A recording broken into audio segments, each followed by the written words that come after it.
नमस्कार, four sites TV में मैं आशुतोष आपका स्वागत करता हूं। जून 2020 में गलवान घाटी में हुई भीषण झड़प के बाद भारत और चीन के बीच द्विपक्षीय संबंधों में काफी गिरावट आई है, जो 4 दशकों से ज्यादा वक्त में दोनों पक्षों के बीच सबसे गंभीर सैन्य संघर्ष था। लेकिन अब चीन की ओर से जो जवाब आया है वो काफी सकारात्मक है।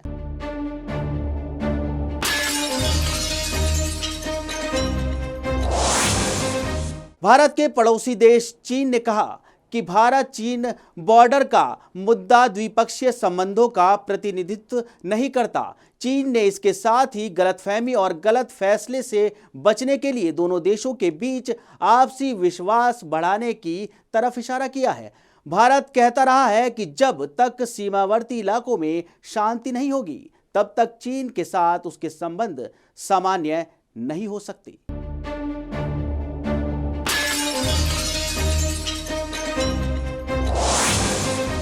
जून 2020 में गलवान घाटी में हुई भीषण झड़प के बाद द्विपक्षीय संबंधों में काफी गिरावट आई, जो 4 दशकों से ज्यादा वक्त में दोनों पक्षों के बीच सबसे गंभीर सैन्य संघर्ष था। इस हफ्ते विदेश मंत्री एस जयशंकर के बयानों पर सवालों का जवाब देते हुए चीनी विदेश मंत्रालय के प्रवक्ता वांग वेनबिन ने कहा कि LAC पर सैनिकों के जमावड़े से हमारे लिए कोई फायदा नहीं हुआ। सीमा के मुद्दे को द्विपक्षीय संबंधों में उचित रूप से रखा जाना चाहिए। वांग ने कहा कि चीन ने कई बार इस बात पर जोर दिया है कि सीमा का मुद्दा संपूर्ण चीन भारत संबंधों का प्रतिनिधित्व नहीं करता है और इसे द्विपक्षीय संबंधों में उचित रूप से रखा जाना चाहिए और ठीक से प्रतिबंधित किया जाना चाहिए। एक इंटरव्यू में एक चीनी राजनयिक के सवाल पर जवाब देते हुए एस जयशंकर ने कहा, मुझे लगता है कि ये हमारे साझा हित में है कि LAC पर हमारे पास इतनी ज्यादा सेनाएं नहीं होनी चाहिए। हमें उन समझौतों का पालन करना चाहिए जिन पर हमने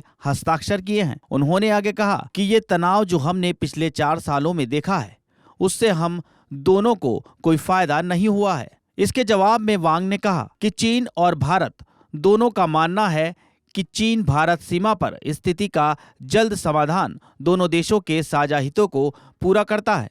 उन्होंने कहा कि हमें उम्मीद है कि दोनों पक्ष दोनों देशों के नेताओं के बीच आम समझ और प्रासंगिक समझौतों की भावना का पालन करेंगे, राजनयिक और सैन्य चैनलों के जरिए बातचीत जारी रखेंगे और प्रासंगिक सीमा मुद्दों का हल ढूंढेंगे जिसे दोनों पक्षों द्वारा अपनाया जा सके। उन्होंने आगे कहा कि चीन को उम्मीद है कि भारत भी चीन की तरह ही दिशा में काम करेगा और द्विपक्षीय संबंधों को रणनीतिक ऊंचाई और दीर्घकालिक नजरिए से देखेगा।